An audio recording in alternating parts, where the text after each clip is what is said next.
தேவனால் பயன்படுத்தப்பட்ட பாத்திரம். அவர் இயேசு கிறிஸ்து பெருகவும் நான் சிறுகவும் வேண்டும். யோவான் 3:30. தலைப்பு: அறியாமையிலிருந்து விடுதலை. இன்றைய தேவ மனிதர் சாலமோன் ஹின்ஸ்பர்க். மண்ணில் பிறந்தது 6/8/1867 ஆண்டு.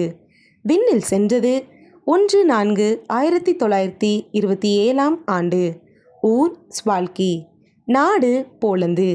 தரிசன பூமி பிரேசில். உண்மைக்கும் போலிக்கும் பலருக்கு வித்தியாசம் தெரிவதில்லை.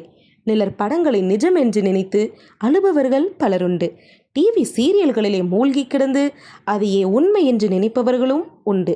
சத்தியத்தையும் அறிவீர்கள், சத்தியம் உங்களை விடுதலையாக்கும் என்று வேதாகமம் கூறுகின்றது. ஆம், உண்மையை அறிந்தால் நம் பிரச்சனைகளுக்கு தீர்வு கிடைக்கும். இதை கருத்தில் கொண்டே களமிறங்கினார் சாலமோன் ஹின்ஸ்பர்க். யூதர்களின் அறிவு நிலைய சங்கமாக திகழ்ந்து கொண்டிருந்தது போலந்து. அது ஒரு கூடார பண்டிகை தினம். யூத ரபிகள் கூறினார். வேதாகம சம்பவங்களின் அடிப்படையில் தர்க்கம் செய்தனர். ஏசியா 53 தொடர் விவாதம் நீண்டது. சிறுவனான சாலமோன் ஹின்ஸ்பர்க் உள்ளே நுழைந்தார்.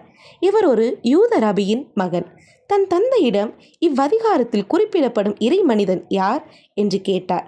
தந்தையின் முகம் கோபத்தால் சீறியது. பளீர் என்ற சத்தம் கன்னத்தில் அடிவிழுந்தது.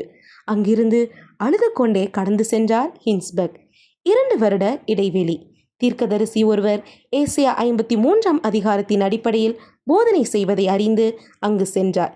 இயேசு கிறிஸ்துவே அதில் குறிப்பிடப்படும் இறை மைந்தர் என்று அறிந்து அவரை உண்மை இரட்சகராக ஏற்றுக்கொண்டார்.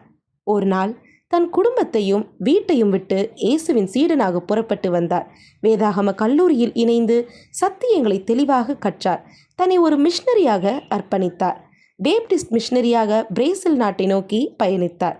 35 வருடங்கள் இவர் செய்த பணிகள் எண்ணற்றவை.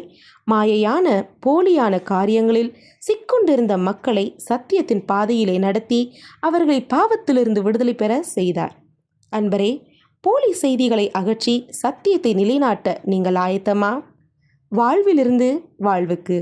சத்தியத்தை அறிந்து நீங்கள் விடுதலையாகாவிட்டால் பொய் உங்களை சிறைப்பிடிக்கும் என்கிறது வேதாகம நண்பன்.